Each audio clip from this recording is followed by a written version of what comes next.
Tierra plana, cuestiones frecuentes. Por Eric Dubay. 16. ¿El efecto Coriolis demuestra que la Tierra es un globo giratorio? También a mediados del siglo XIX, otro francés llamado Gaspard Gustave Coriolis condujo varios experimentos mostrando el efecto de la energía cinética en los sistemas giratorios, lo que desde entonces se ha ido mitologizando como prueba de la teoría heliocéntrica del cosmos. A menudo se dice que el efecto Coriolis causa que lavabos e inodoros en el hemisferio norte, al drenar, giren en una dirección, mientras que en el hemisferio sur hace que giren de manera opuesta, lo que proporciona una prueba de la Tierra bola giratoria. Una vez más, sin embargo, al igual que con los péndulos de Foucault que giran para cualquier lado, los lavabos e inodoros en cualquiera de ambos hemisferios no giran consistentemente en ninguna dirección. En el mismo hogar encontramos que lavabos e inodoros giran en direcciones opuestas dependiendo por completo de la forma del lavabo y el ángulo de entrada del agua y no de la supuesta rotación de la Tierra. Mientras algunos le dan sentido a la premisa de que el giro de la Tierra hacia el este haría que el agua del inodoro también girara, en realidad la fuerza y la velocidad a la que el agua entra y sale del recipiente es demasiado grande como para que sea influenciada por algo tan minúsculo como un solo giro a 360 grados en el lapso de un día. De hecho, el efecto Coriolis no juega un papel más importante en las descargas del inodoro o del lavabo que sobre el giro de los CDs en tu equipo de música. Las cosas que realmente determinan la dirección en la que el agua sale de tu inodoro o de tu lavabo son la forma del recipiente y el ángulo en el que el líquido ingresa inicialmente a dichos recipientes. Tomado de sciencehowstuffworks.com. Aunque las principales publicaciones científicas admiten que el llamado efecto Coriolis no tiene absolutamente ningún efecto sobre el comportamiento del agua en lavabos e inodoros, esto no disuade a los estafadores oportunistas y demás tramposos en el Ecuador y otras trampas para turistas a lo largo del Ecuador, donde a los turistas les hacen un popular truco utilizando un fregadero portátil para supuestamente probar este efecto Coriolis. Primero, el showman establece su fregadero ya lleno de agua perfectamente a lo largo de la línea del Ecuador. Luego tira el tapón de drenaje mostrando a su audiencia cómo el agua se escurre directamente por el agujero. A continuación, recogen su fregadero portátil y mueven a su crédulo público varios metros al sur, dentro ahora del hemisferio sur, explicando cómo el efecto Coriolis hará ahora que el agua gire en el sentido de las agujas del reloj por el desagüe. Esta vez, deliberadamente, vierten agua en el fregadero desde el lado de la mano izquierda y tiran rápidamente el tapón de drenaje mientras el agua todavía gira en el sentido de las agujas del reloj desde el ángulo en que se vertió. A continuación, vuelven a levantar el fregadero y mueven el espectáculo de magia unos metros hacia el hemisferio norte, explicando cómo el agua ahora girará en sentido contrario a las agujas del reloj. Para concluir el espectáculo, luego vierten agua en el fregadero desde el lado de la mano derecha, asegurándose de tirar rápidamente del tapón, mientras el agua sigue girando en sentido contrario a las agujas del reloj. También se dice que el efecto Coriolis afecta las trayectorias de las balas y los patrones climáticos, supuestamente causando que la mayoría de las tormentas en el hemisferio norte roten en sentido antihorario y que la mayoría de las tormentas en el hemisferio sur giren en el sentido de las agujas del reloj, que las balas de las armas de largo alcance tiendan a irse hacia la derecha del objetivo en el hemisferio norte e irse a la izquierda en el hemisferio sur. Sin embargo, siguen siendo otra vez los mismos problemas. No todas las balas y no todas las tormentas muestran invariablemente este comportamiento y, por lo tanto, no puede usarse razonablemente como prueba de nada. Muchos francotiradores profesionales han declarado inequívocamente que nunca tienen que factorizar o compensar por este supuesto efecto Coriolis. Las balas de francotirador en realidad se ven afectadas por el viento, la temperatura, la humedad, la presión barométrica, la apertura de visión y el error humano, y no el supuesto giro de la Tierra. De snipershite.com he disparado a 2000 metros y quien diga que el efecto Coriolis es un factor es un mentiroso. Viento, viento y más vientos cruzados jugarán en tu bala más que cualquier otra cosa. Y en sniperforms.com disparo a distancias de hasta 3000 yardas, 2,7 kilómetros. Y todavía nunca experimenté la necesidad de calcular el efecto de Coriolis. He matado un ciervo a 1000 metros y nunca algo que haya salido mal podría atribuirse al efecto Coriolis. Irónicamente, las mismas personas que afirman que las balas de francotirador se ven afectadas por el giro de la Tierra son las mismas personas que proclaman que aviones, helicópteros y globos aerostáticos no se ven afectados por el giro de la Tierra porque toda la atmósfera está de alguna manera adherida mágicamente a la Tierra, siendo arrastrados y girando perfectamente junto a ella. Estos defensores de la Tierra globo no pueden sostener ambas cosas. O la atmósfera es independiente de la supuesta rotación de la Tierra y puede afectar la trayectoria de las balas, o la Tierra y la atmósfera se mueven perfectamente juntas y por lo tanto no pueden tener ningún efecto sobre las trayectorias de las balas. Si afirman lo primero y la atmósfera es independientemente de la supuesta rotación de la Tierra, entonces los helicópteros deberían poder simplemente flotar quietos en su lugar y en 12 horas recorrer la mitad del mundo. Si pretenden lo último, que la Tierra y la atmósfera se mueven juntas, entonces están admitiendo que el llamado efecto Coriolis es inexistente y no podría tener ningún efecto sobre las balas o los patrones climáticos. 17. ¿La sombra del monte Rainier prueba el globo? Hay varias fotografías del monte Rainier, Washington, durante el amanecer y el atardecer que muestran lo que parecen ser nubes iluminadas desde abajo proyectando la sombra de la montaña hacia arriba.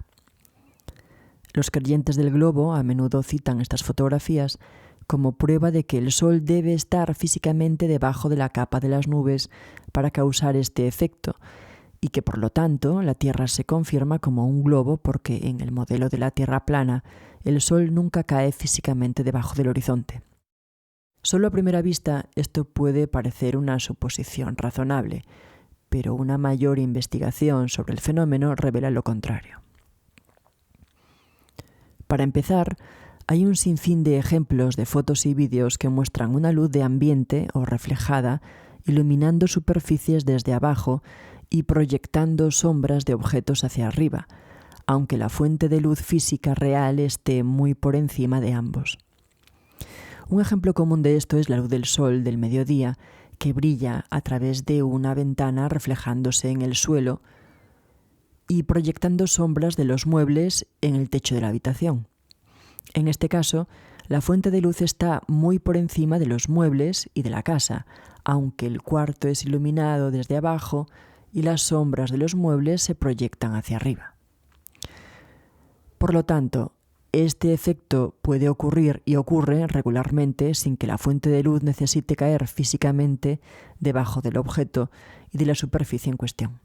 En todas estas fotografías, la parte superior de la montaña está por encima de la línea de nubes, por lo que la sombra que los creyentes del globo asumen que debe ser la parte inferior de la montaña que se proyecta hacia arriba, podría ser fácilmente la parte superior de la montaña siendo proyectada hacia abajo.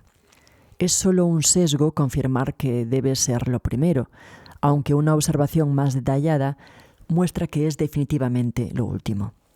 Vídeos en time-lapse de tales amaneceres y atardeceres de montaña, a diferencia de estas fotos minuciosamente seleccionadas, muestran que en realidad la sombra siempre está sobre las nubes desde el momento en que aparece por primera vez hasta el último momento en que desvanece a lo lejos.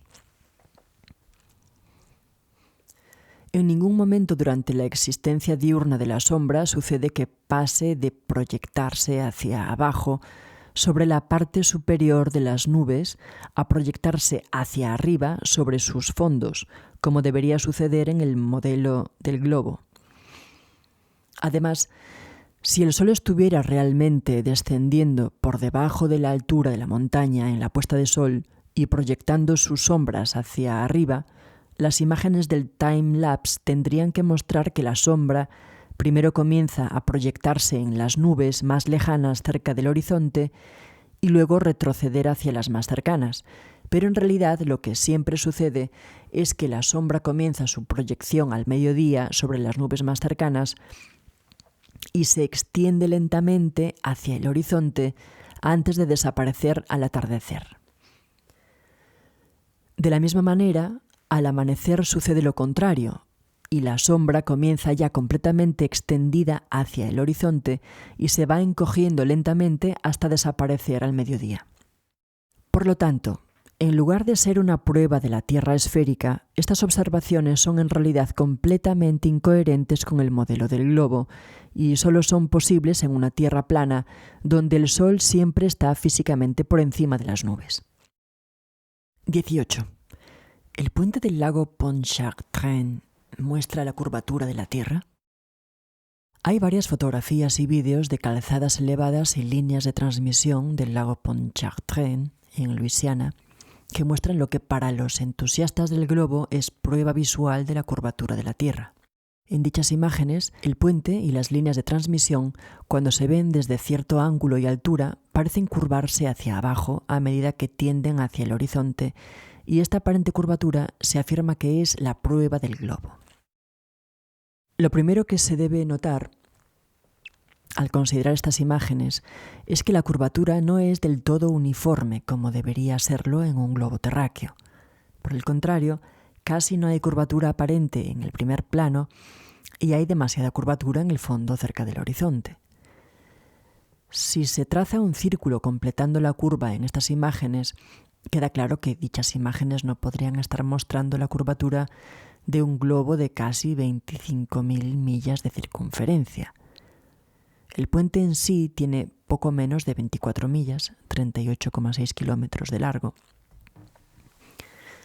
Y un círculo trazado sobre la sección radicalmente curva cerca del horizonte representaría un globo diminuto de solo unos pocos cientos de millas de circunferencia como máximo. Esto muestra que la supuesta curvatura es en realidad un fenómeno óptico y no físico. De hecho, colocando una serie de bloques idénticos en una mesa plana y filmando desde una altura y ángulo similar, se puede lograr exactamente el mismo efecto visual de curvatura aparente. Visualmente parece como si los bloques hacia la parte posterior de la mesa se acortan o que la mesa misma se estuviera curvando hacia abajo, pero en realidad sabemos que la mesa es perfectamente plana y los bloques tienen la misma altura. Al igual que las torres de transmisión del lago Pontchartrain, visualmente parece como si en el fondo fueran cada vez más cortas o que el lago mismo se estuviera curvando hacia abajo, pero en realidad sabemos que las torres son todas de igual altura y que el lago Pontchartrain es perfectamente plano. ¿Cómo sabemos que el lago Pontchartrain es perfectamente plano? Porque el agua no tiene la capacidad física de mostrar convexidad sobre su superficie. Toda agua, cuando está contenida y no perturbada, forma un nivel horizontal en su superficie y es incapaz de mantener cualquier tipo de curvatura o diferencias de altura, ya sea en un vaso, una bañera, una piscina, un lago o un océano. La física natural del agua sigue siendo la misma. Los defensores del globo proclamarán que la mítica fuerza de gravedad de alguna manera hace que los lagos y océanos convenientemente se doblen en conformidad con su fantasiosa tierra bola, aunque, convenientemente por supuesto, solo a una escala demasiado grande como para recrearlo. En realidad, sin importar la escala, todos los cuerpos de agua no perturbados y contenidos son demostrablemente planos, incluidas las 24 millas, 38,6 kilómetros de extensión del lago Pontchartrain. Esto se vuelve obvio cuando se ve en altitud que todo el lago y la calzada elevada se pueden ver con un horizonte perfectamente plano sobre ellos.